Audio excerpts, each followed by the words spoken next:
तो आज हम हिंदी का एक महत्वपूर्ण विषय कारक के बारे में आज हम पढ़ने की कोशिश करेंगे। गतिविधि के माध्यम से जानने की कोशिश करेंगे कि कारक होता क्या है। सबसे पहले बच्चों जानने की कोशिश करेंगे हम लोग कि कारक होता क्या है। कारक जब वाक्य में किसी क्रिया का प्रयोग होता है और संज्ञा और सर्वनाम में संबंध जोड़ने का कोशिश की जाती है, उसको कारक कहते हैं। तो हम गतिविधि के माध्यम से सर्वप्रथम कारक से शुरू करेंगे। तो आप आ जाइए प्लीज। मैं कारक हूँ। वाक्य में क्रिया तथा संज्ञा सर्वनाम के बीच पाए जाने वाले संबंधों को कारक कहते हैं। जैसे राम ने रावण को बाण से मारा। इसके 6 भेद हैं।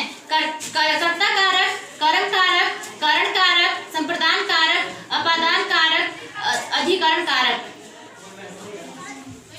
मैं कर्ता कारक हूँ। संज्ञा या सर्वनाम के जिस रूप से क्रिया के करने वाले का बोध हो उसे कर्ता कारक कहते हैं।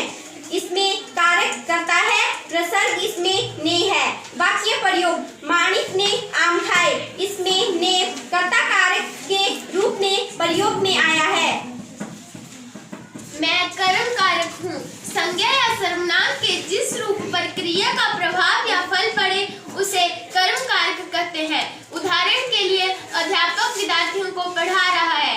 इसमें कर्म जो है वो अध्यापक है और फल का प्रभाव जिस पर पड़ रहा है वो विद्यार्थी है। इसमें को कर्म कारक में प्रयोग हुआ है। मैं कर्ण कारक हूँ। संज्ञा आदि शब्दों के जिस रूप से क्रिया के करने का बोध हो उसे कर्ण कारक कहते हैं। कारक करण प्रसर्ग से वाक्य प्रयोग सुरेश ने पेंसिल से पत्र लिखा। इसमें ने कर्ण कारक प्रयोग में लाया है।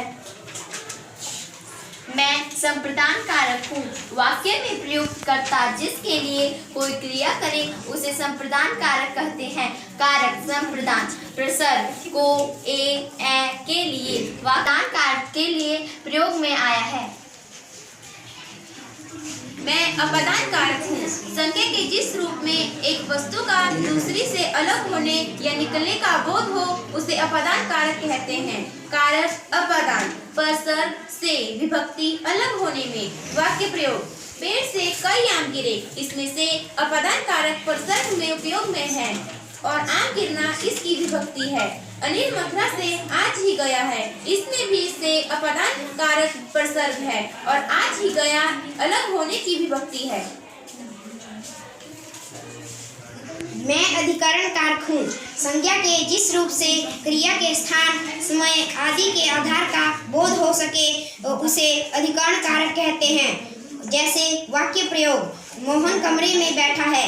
इसमें अधिकरण कारक में प्रयोग में लाया है। प्रभात ने मेज पर सामान रखा। इसमें अधिकरण कारक पर प्रयोग में लाया गया है। धन्यवाद। थैंक यू सो मच बच्चों।